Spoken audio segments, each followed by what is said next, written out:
The car alarm went off at 6:47 in the morning, and Daniel Owens was already under someone else's engine when it did. He heard it from 3 bays away, the short, sharp electronic scream of a luxury vehicle that had been disturbed. He slid out from under the chassis, wiped his hands on the rag tucked into his belt, and walked toward Bay 2 without hurrying, because Daniel Owens never hurried. It was one of the things people noticed about him first, that precise, unhurried quality, the walk of a man who has decided that speed and correctness are not the same thing. The car in Bay 2 was a 1961 Ferrari 250 GT California Spyder. Rosso red, chrome gleaming, leather interior the color of old tobacco. It had been sitting in that bay for 11 months, untouched by the hands of anyone who had actually understood it, and the alarm had triggered because Daniel's 12-year-old son, Marcus, had walked past it too closely on his way to the break room. Marcus froze. "I didn't touch it," he said immediately. "I know." Daniel reached past him and silenced the alarm with a single press of the fob on the hook beside the bay door. He looked at the car for a moment in the way he always did, not admiringly, not with technical hunger, but with the particular patience of someone waiting for a conversation to begin. Then he looked at Marcus. "Go get your backpack, school in 20. Marcus grabbed a granola bar from the counter on his way out, paused, and looked back at his father. "You're going to fix it today, aren't you?" Daniel didn't answer. Marcus grinned and disappeared through the side door. The name of the shop was Owens Precision Automotive, and it occupied a converted warehouse on the east side of Indianapolis that Daniel had leased 8 years ago with the savings from 6 years of working someone else's floor. The building was nothing from the outside: corrugated metal, narrow windows, a painted sign that had faded in the sun to a shade of rust that Daniel kept meaning to repaint and never did.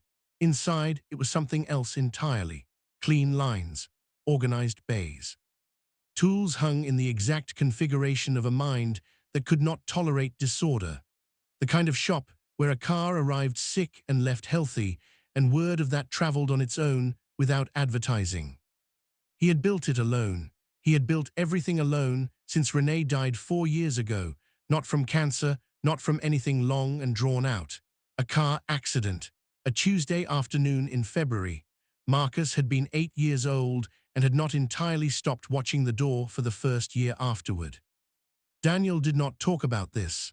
He carried it the way structural beams carry weight, silently, thoroughly, and without broadcasting the effort. The Ferrari had arrived 11 months ago on a flatbed truck dispatched by a woman named Sylvia Drummond. Sylvia was 63 years old, the founder and majority shareholder of Drummond Capital, a private investment firm that managed assets across 4 continents. She had inherited the car from her late husband, Bernard, who had purchased it in 1974 at an estate sale in Lyon, and had driven it exactly once before a mechanical failure that no one had ever been able to diagnose left it permanently, bafflingly silent.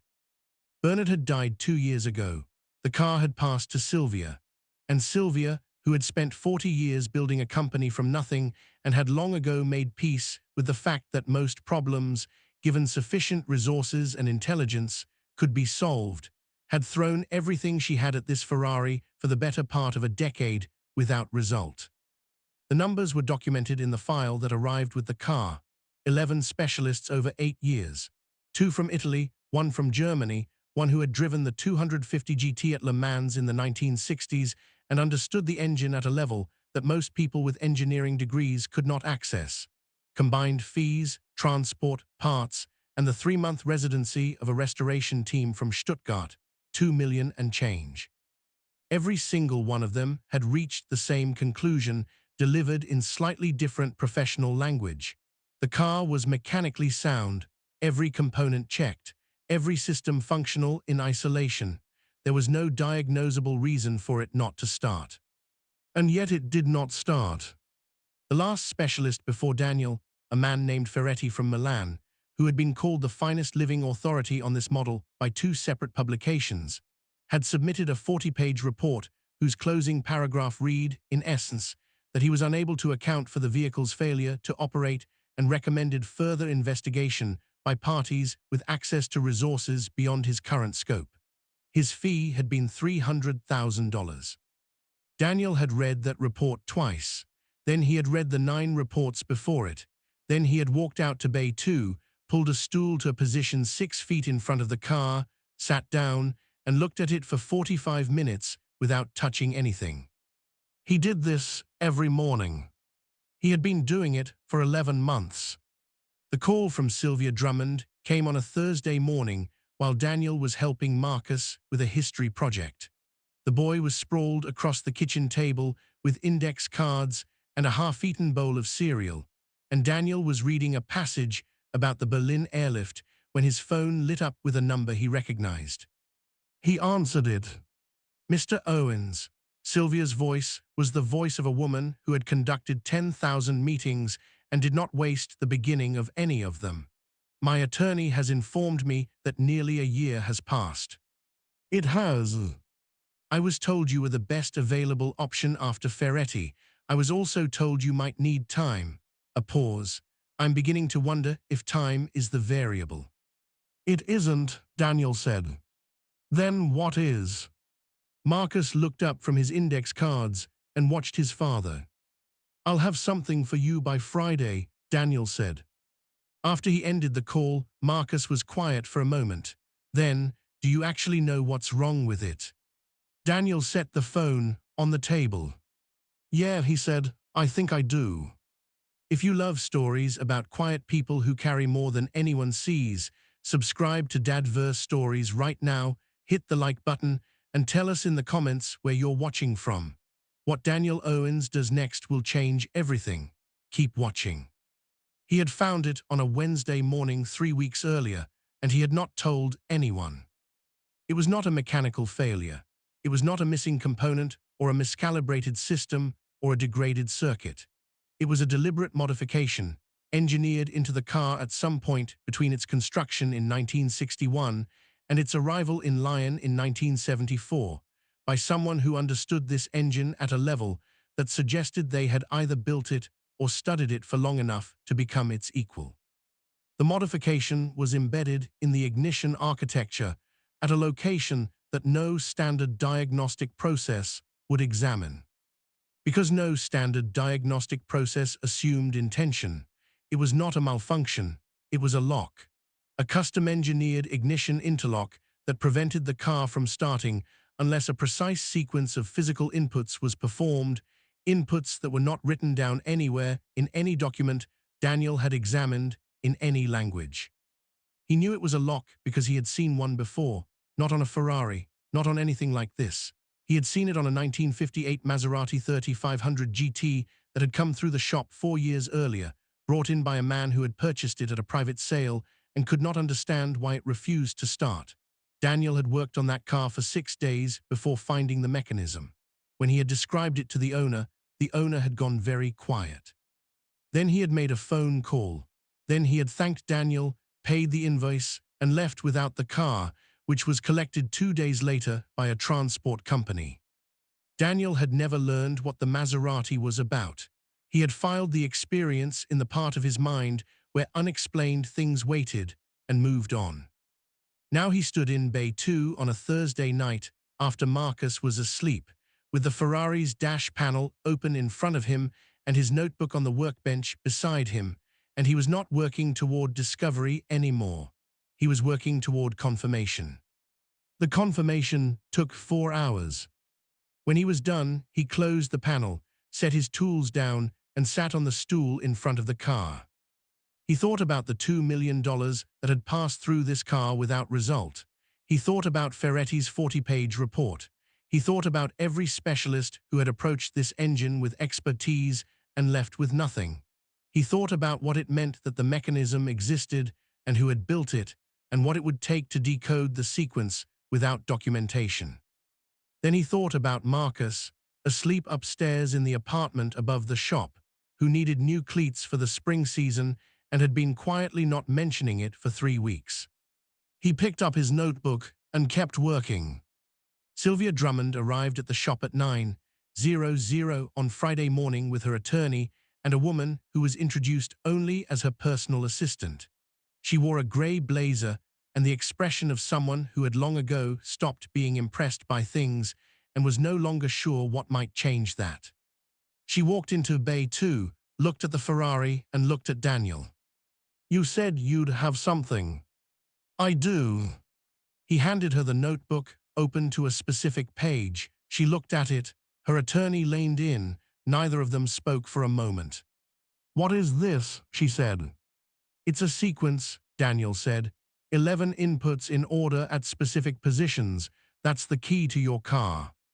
She looked up at him. "There's no mechanical fault," he said. "There never was. Someone built a lock into the ignition architecture after this car left the factory. A custom mechanism. It requires that sequence to release. Every specialist who worked on this car was looking for a broken thing. There isn't one. The car has been waiting for someone to find the right question." The attorney was already moving to look more closely at the components on the workbench. Sylvia hadn't moved. "Who built it?" she said. "I don't know the identity," Daniel said, "but the design has a signature. There's an engineer, or was, I don't know if he's still alive, who built this same mechanism into at least one other vehicle that I've personally worked on. Someone who understood these engines from the inside out." Sylvia's expression shifted slightly, something crossing her face that was not quite recognition, not quite surprise. "When did Bernard buy this car?" Daniel asked. 1974, a private estate sale in Lyon. "Do you know whose estate?" She was quiet for a moment.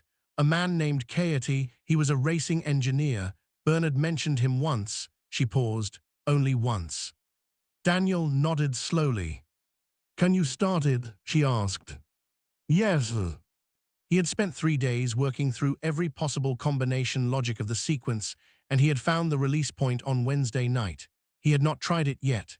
He had decided, for reasons he could not fully explain and had not attempted to, that Sylvia Drummond should be present when the car started for the first time. It seemed important that the person who had carried this for 8 years be in the room. He stepped to the driver's side and opened the door. What Daniel did next was not what Sylvia's attorney expected, and it was not what Sylvia expected, and it was not what Marcus, who had come down from the apartment upstairs and was standing quietly at the edge of Bay 2 in his school clothes, expected either. He did not slide in and reach for the ignition.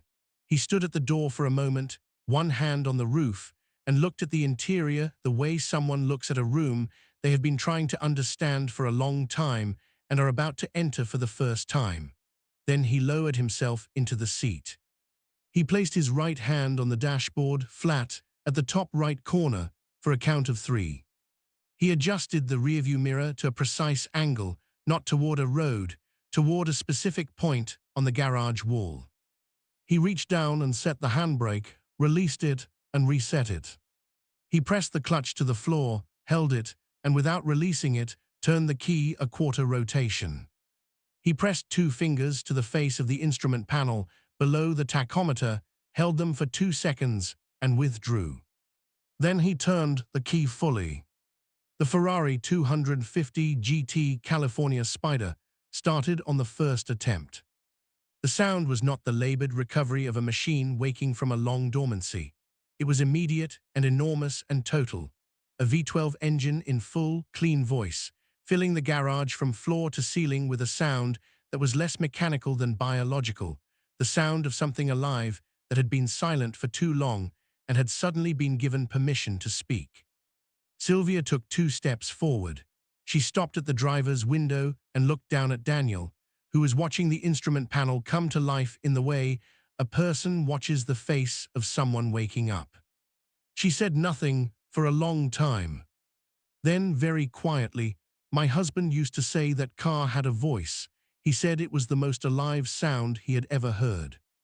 Daniel turned the key back. The engine stopped. He stepped out. The garage was entirely quiet. This is the moment you stay for. If Daniel's story is already getting to you, hit the like button right now and drop a comment. Tell us, did you see that coming? Keep watching, because what happens in the next 5 minutes changes everything. Sylvia's attorney opened his mouth first. He was the kind of man who filled silences before they became uncomfortable, and this silence was making him visibly uncomfortable. "The sequence you used," he said, "where did it come from?" "The mechanism itself, once I identified it, indicated the parameters," Daniel said. "It took time to work through the logic, but it was all there. 11 specialists over 8 years didn't find it." "They weren't looking for intention," Daniel said. "They were looking for failure. This car doesn't have a failure, it has a question. If you don't know to look for the question, you can't find the answer." The attorney looked at him for a moment, then he looked at Sylvia. Sylvia was still looking at the Ferrari. "What do you know about Katie?" she said, not to the attorney, to Daniel. "Only what the mechanism tells me," he said, "that whoever built it understood these engines at a level I've only seen once before, and that they didn't want just anyone starting this car." Sylvia was quiet for a long time. Then she said, "Bernard was a private man. He didn't explain why things mattered to him, he just carried them." She touched the roof of the car once, briefly, the way you touch something you're not sure you have the right to touch. "He drove this car once, the day he bought it, and then it stopped, and he never told me why he kept it. 8 years, $2 million. He was gone before I could ask him." No one spoke. "Now I know," she said. Marcus, from the edge of the bay, said nothing. He was watching his father. He had the expression of a 12-year-old who had understood something he didn't have words for yet. The conversation that happened over the next 2 hours in the small office at the back of the shop was one of the longest Daniel had held with a client in 8 years of running his own business. Most of what he did was transactional. Cars came in, cars went out, invoices were paid, the next car arrived. He was not unfriendly, but he was reserved in the way that men who have survived significant losses become reserved, not closed exactly, just careful with the space between himself and other people. Sylvia Drummond was not a transactional woman. She had built a company for 40 years by understanding people before she understood their numbers, and she understood people by asking questions and listening to the answers rather than the performance around them. She asked Daniel how he had found the mechanism when no one else had. He told her about the Maserati, about the 4 years it had lived in the back of his mind, about the morning 11 months ago when something in the Ferrari's ignition architecture had reminded him of it, and the slow, patient process of following that thread to its end. She asked how long it had taken him to work out the sequence. 3 days, he said, once I found the mechanism. You found it within the first week. Yes. She stuttered him. You waited 11 months to tell me. I needed to understand it fully before I said anything. He paused, and I wanted to be certain it was real before I took away the possibility that it wasn't. She looked at him for a long moment. That's a remarkable answer, she said. It's the true one. She glanced through the interior window into the shop, where Marcus had stationed himself on a stool near the Ferrari and was doing homework with the car in his peripheral vision, the way some kids do homework near a television. His mother, she said. 4 years ago. She absorbed this without performing sympathy, which Daniel appreciated more than she knew. He watches you, she said. I know. Like he's studying something. Daniel looked through the window at his son for a moment. He's deciding what kind of man to be, he said. I figure the best I can do is give him something worth looking at. Sylvia was quiet. Then she said, I have a position. Daniel looked at her. Not for the Ferrari. The Ferrari is solved. This is something different. She placed her hands flat on the desk in the way of a woman moving from one register into another, the register she used when she was done thinking and had started deciding. Drummond Capital has a private collection division, 31 vehicles. Several of them have unresolved issues that have spent years and significant money going nowhere. I need a technical director. Someone who approaches problems the way you approach problems, without assumptions, without ego, without the need to perform expertise before they have it. Daniel said nothing. The compensation would be, she named a number. He was quiet for long enough that she added, annually. I run my own shop, he said. I know the position would be based here, on your terms. You'd retain full operational control of Owens' Precision. My collection would be an additional engagement. She paused. I'm not asking you to close what you built. I'm asking you to expand it. Daniel looked at his hands on the desk. He thought about 8 years of building something from nothing. He thought about the invoice he had not yet sent for the Ferrari work, because he had not known what to charge for 11 months of patience and the capacity to ask the right question. He thought about Marcus's cleats. He thought about the college fund he had been adding to in small amounts since Marcus was 3 years old, because Renee had made him promise, and the amounts had stayed small for 4 years.